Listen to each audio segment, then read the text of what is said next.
mayam ngasi makeup sidi yam chamna tawna matam su yamna changhandabida easy step khara follow tora tawduni bako mayam office khangde college office even everyday da sum tawba yaba makeup ni bako adu de horsi mayam makeup haudu mamang da mayam mai se pat han ta thokpiro cleansing tawbiba toning tawbiba madi moisturizing tawbiba se kawbiganu aduga sunscreen ama su sum soy den tabi ko day time ge makeup oiduni day time ge look oiduni na sunscreen tabi se kawbiganu adugi matungda makeup hobo yare ahan bida primer ama lawraga taizare I love you primer to mayam inside cosmetic ki 3-in-1 primer adugi do mayam affordable da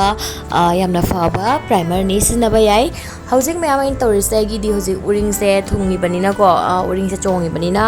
uring se katang cover tau jabani ko aina hoji tai foundation se asigi se lawraga sum tai re mayam ai atopa concealer ke kam ta lawdre ba ko mayam kaino ha bada ai du jam hoji shopping gi da bak chatu nya bai se ko aduna ai kaisu yam henai cover ke to se pam de ko maram aduna dum khaji sum ngang khotna lei ba se dum nuai de na yeng ba tam na phajai de na ko aduna khajitang sigi se cancel to bina bagi damakta aina hojik tai do foundation do ko gi skin tone jaga match oil foundation do adu de lawraga ahan bai ko khara cover to bire aduga extra ai concealer kai kam ta lawu de bi do ko hojiki foundation do na adum mid makha zum dark do sum cover to ning be area sing do ko sum tai jare aduga mayam khutna sum blend tau jare finger gi mateng na ko finger gi mateng na blend tau basna hena mu coverage se phangba hele ba ko amuka hanna hojiki foundation da lawre ai lawri base Maybelline Fit Me gi foundation ne ba ko ai shade number na 128 si foundation gi set se gi skin tone se pura match oya ba ko hujik da lawre mayam aduga ahan do do no sandok jarani mit mathak min makha loi tai gani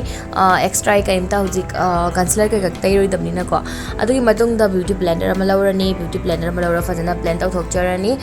cancel tauba mama se ko mayam akhoi problem leiba mai la hai tare uring gumba dark gumba pigmentation leiba mama asi gumba se ka tauduni mayam kai gumba mai se kai dark duk leita bo raga di asi steps totally skip tauba yai ko chumna sum foundation mala waraga sum tairo sum yare mayam lik na akhoi mai se ka product se lik na sinari ngai gi akhoi makeup se eng matam na natural mali adu long lasting so ye ba ko mayam adu mafam matangi matungi na makeup sna dunia ba ko akhoi makeup se everyday college gumba office gumba chapata yam heavy oina kesan bado mayam khachitang yeng bado odd mali ko hoi mayam kai gumba som na heavy makeup to na chating bata ragadi chapa yai kaim kai de ko ado ai personal oina aina haizabane ko mayam howzik a beauty blender ama lawre aina lawri beauty blender se achot pa beauty blender ni achot pa haidi ising da phajana tingdoni aduga phajana sumdok pi gani ba ko ising do sum dok ma tamna tarak dry ba matam do da blend tau duine ba ko mayam dry sponge ma lawraga dry beauty blender ma lawraga blend tau ba yade mayam main tau ta ra di phajana blend oi roi production loina beauty blender de absorb oi gini aduga foundation ja mayam takna ma lawraga koi gi brush khangde beauty blender khangde takna ma lawraga mai da tension bi ganu hana loina phajana spread tau bi ba ko do tau na loi sandok pi adui matung da blend tau bi asina koi gi beginners singi oina su beginners na tra su ko sum loina evenly oina ko gi mai thungna ba foundation se thungba ngami ai tare set to nabagi damakta compact powder ama lawjare aduga aina hojik set to bagi damakta scenery se sigi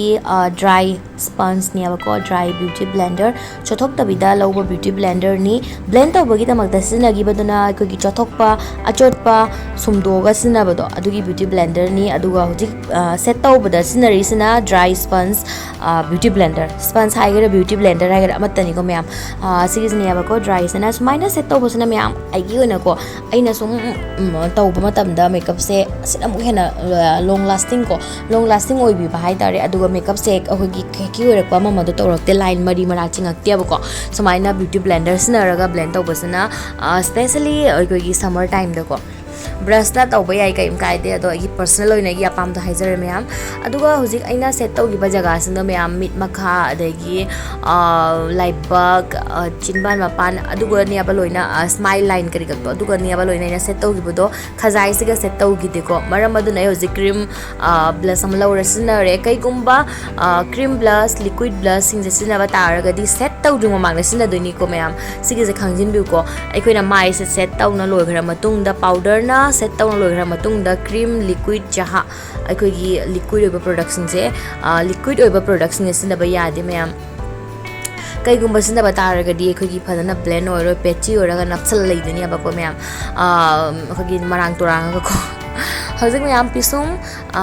ꯑꯃꯨꯛ ꯌꯦꯛꯑꯅꯤ ꯄꯤꯁꯨꯝꯁꯦ ꯌꯦꯛꯇ꯭ꯔꯤ ꯃꯃꯥꯡꯗ ꯐꯖꯅ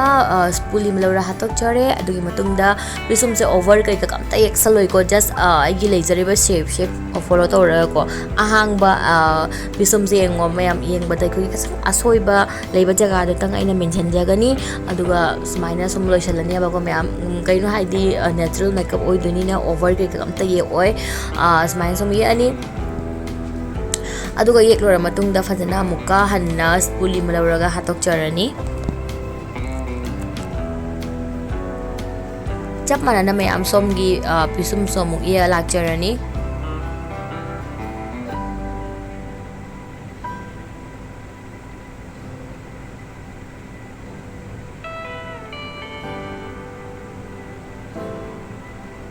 ꯍꯧꯖꯤꯛ ꯑꯩꯅ ꯇꯧꯔꯤꯁꯦ ꯃꯌꯥꯝ ꯌꯦꯡꯉꯣ ꯑꯥꯏꯂꯥꯏꯅꯔꯒꯤ ꯑꯣꯏꯅꯀꯣ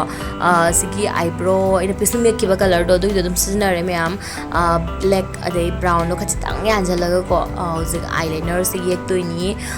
ꯁꯤꯒꯤ ꯄꯥꯎꯗꯔꯁꯤꯅ ꯁꯨꯝ ꯌꯦꯛꯇꯣꯏꯅꯦꯕꯀꯣ ꯑꯥꯏꯕ꯭ꯔꯣ ꯄꯥꯎꯗꯔꯁꯤꯅ ꯁꯤꯒꯤ ꯑꯥꯏꯂꯥꯏꯅꯔ ꯈꯨꯌꯦꯛꯁꯦ ꯃꯌꯥꯝ ꯔꯤꯚꯔꯁ ꯑꯥꯏꯂꯥꯏꯅꯔ ꯀꯧꯏꯕꯀꯣ ꯁꯤꯒꯤ ꯔꯤꯚꯔꯁ ꯑꯥꯏꯂꯥꯏꯅꯔꯁꯦ ꯃꯌꯥꯝ ꯑꯩꯈꯣꯏꯒꯤ ꯃꯤꯠꯁꯦ ꯄꯨꯝꯅꯃꯛꯇ ꯂꯣꯏ ꯐꯖꯩ ꯃꯌꯥꯝ ꯌꯦꯡꯉꯣ ꯑꯩꯈꯣꯏꯒꯤ ꯅꯣꯔꯃꯦꯜ ꯁꯨꯝ ꯃꯤꯠ ꯈꯔ ꯁꯨꯝ ꯂꯥꯎꯕ ꯃꯤꯗꯗꯤꯀꯣ ꯀꯔꯝꯍꯥꯏꯅ ꯖꯍꯥꯃꯥꯏ ꯌꯦꯛꯑꯁꯨ ꯑꯗꯨꯝ ꯐꯖꯩꯗꯅꯀꯣ ꯑꯗꯣ ꯈꯖꯤꯛꯇꯪ ꯑꯩꯈꯣꯏꯒꯤ ꯃꯤꯠ ꯈꯨꯕ ꯃꯤꯊꯨꯞ ꯌꯥꯎꯗꯕꯁꯤꯡꯗꯗꯤ ꯑꯩꯈꯣꯏꯒꯤ ꯑꯥꯏꯂꯥꯏꯅꯔ ꯈꯨꯌꯦꯛ ꯑꯃꯃꯝ ꯂꯩꯌꯦꯕꯀꯣ ꯌꯦꯡꯕ ꯃꯇꯝꯗ ꯐꯖꯗꯕ ꯍꯦꯟꯅ ꯐꯖꯗꯕ ꯍꯥꯏꯗꯤ ꯐꯖꯗꯕ ꯅꯠꯇꯦ ꯃꯌꯥꯝ ꯌꯦꯡꯕ ꯃꯇꯝꯗ ꯍꯦꯟꯅ ꯑꯃꯨꯛ ꯈꯨꯖꯤꯟ ꯃꯥꯜꯍꯟꯕ ꯑꯃ ꯂꯩ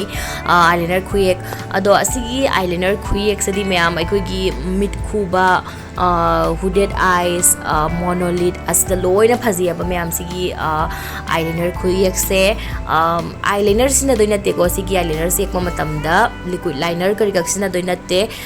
ꯄꯥꯎꯗꯔ ꯁꯤꯒꯨꯝꯕꯀꯣ ꯑꯩꯈꯣꯏꯒꯤ ꯑꯥꯏꯕ꯭ꯔꯣ ꯄꯦꯂꯦꯠꯇꯒꯤ ꯑꯣꯏꯒꯦꯔꯥ ꯅꯠꯇ꯭ꯔꯒ ꯑꯥꯏ ꯁꯦꯗꯣꯗꯒꯤ ꯑꯣꯏꯒꯦꯔꯥ ꯕ꯭ꯂꯦꯛ ꯀꯂꯔ ꯑꯃ ꯂꯧꯔꯣ ꯕ꯭ꯂꯦꯛ ꯄꯥꯝꯗ꯭ꯔꯒꯅ ꯕ꯭ꯔꯥꯎꯟ ꯂꯧꯔꯒ ꯃꯌꯥꯝ ꯔꯤꯚꯔꯁ ꯑꯥꯏꯂꯥꯏꯅꯔ ꯍꯥꯏꯁꯤꯅꯤꯀꯣ ꯃꯌꯥꯝ ꯃꯃꯤꯡꯁꯤꯒ ꯁꯨꯝ ꯈꯪꯕ ꯌꯥꯏꯑꯕꯀꯣ